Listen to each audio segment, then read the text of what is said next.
RERA को लेकर बीते कई दिनों से जिला प्रशासन एवं किसानों के बीच असमंजस की स्थिति बनी हुई है। किसान रेरा को लेकर लगातार प्रदर्शन कर रहे हैं। फिलहाल किसानों ने बीते दिनों प्रशासन के साथ हुई बैठक विफल होने के बाद महापंचायत करने का ऐलान किया है। किसानों व रेरा से पीड़ित लोगों की मांग पर बुधवार को जिला विकास प्राधिकरण सचिव पंकज उपाध्याय ने कालाढूंगी रोड, हिम्मतपुर तल्ला क्षेत्र के भूखंडों का मौका मुआयना कर लोगों की समस्याओं को सुना। जिला विकास प्राधिकरण सचिव पंकज उपाध्याय का कहना है कि निरीक्षण के दौरान सामने आई समस्याओं का निवारण किया जाएगा। उन्होंने कहा कि 25 अगस्त शुक्रवार को रेरा को लेकर नगर निगम सभागार में एक कार्यशाला का आयोजन किया गया है। मेरी सभी किसानों एवं स्टेक होल्डर्स से अपील है कि वह कार्यशाला में प्रतिभाग करें। कि हमने इनको दिखाया था, आप भी थे मौजूद ना, ये वहां भी सेटिस्फैक्टरी उत्तर नहीं दे पाए। दरअसल ये जल्दीबाजी में जो बनाया है रेरा और ये प्राधिकरण कानून जो है, इसमें साफ साफ भू आती है कि किसी बड़े बिल्डर को एक साथ क्लब करके जमीन किसानों की देने की तैयारी चल रही है, जिसका पुरजोर हम विरोध करेंगे। दूसरी बात, हम आपसे एक बात और कहते हैं, हम प्रेस मीडिया के माध्यम से कहते हैं, ये हमें विकास विरोधी बता रहे हैं ना, मैं दे रहा हूं इनको सोल्यूशन। ये इन्होंने अगर ग्रेडेशन करा लिया होता, पूरे हल्द्वानी शहर का ग्रेड वाइज जमीन का ग्रेडेशन करा लिया था, सेक्टर वाइज जमीनों का ग्रेडेशन करा लिया होता, सेक्टर बांट दिए होते, ग्रेडेशन बांट दिए होते, फिर जाकर करके रेरा और प्राधिकरण लागू होते, तो ये बवाल नहीं होता। ये तो साफ दिख रहा है कि आप जो हमारी असलियत है उसका जवाब आप दे नहीं पा रहे हैं। आप अनावश्यक जो है हमको नए नए कानून में फंसाते जा रहे हैं। तो बिल्कुल संतुष्ट नहीं है, क्योंकि रेरा में जो इन्होंने कानून निकाला है, 30 फीट की रोड नहीं दे सकते कोई भी किसान, क्योंकि 30 फीट की चौड़ाई खेत की है ही नहीं, तो कैसे देंगे हो। सन 2005 में जब तिवारी जी मुख्यमंत्री थे, उस समय भी भू अध्यादेश लागू हुआ था।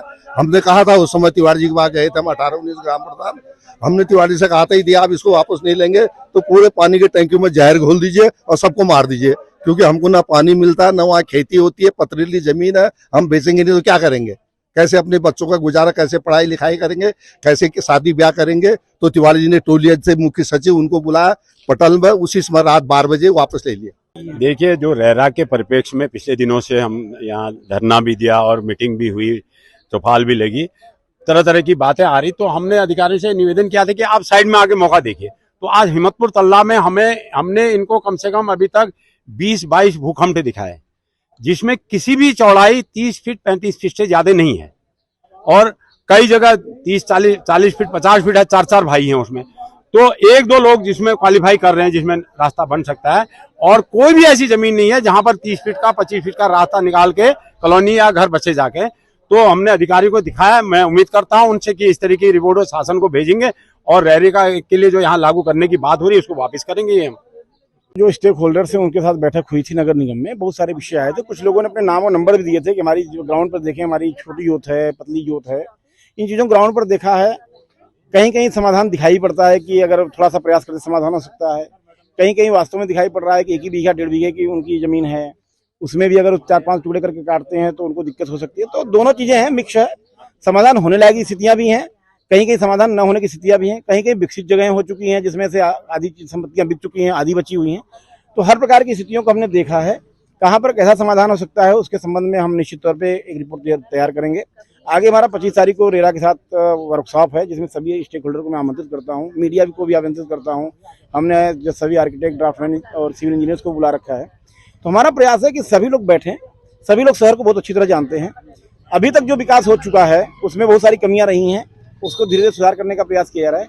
फ्यूचर का जो हमारा क्षेत्र बचा हुआ है उसका कैसे नियोजित विकास हो सके, उसमें सभी लोग कैसे अपनी पॉजिटिव भागीदारी कर सकते हैं, उस पर विचार करना है हमें 25 तारीख को पुनः। इसीलिए हम ग्राउंड रियलिटी को देखने आए थे।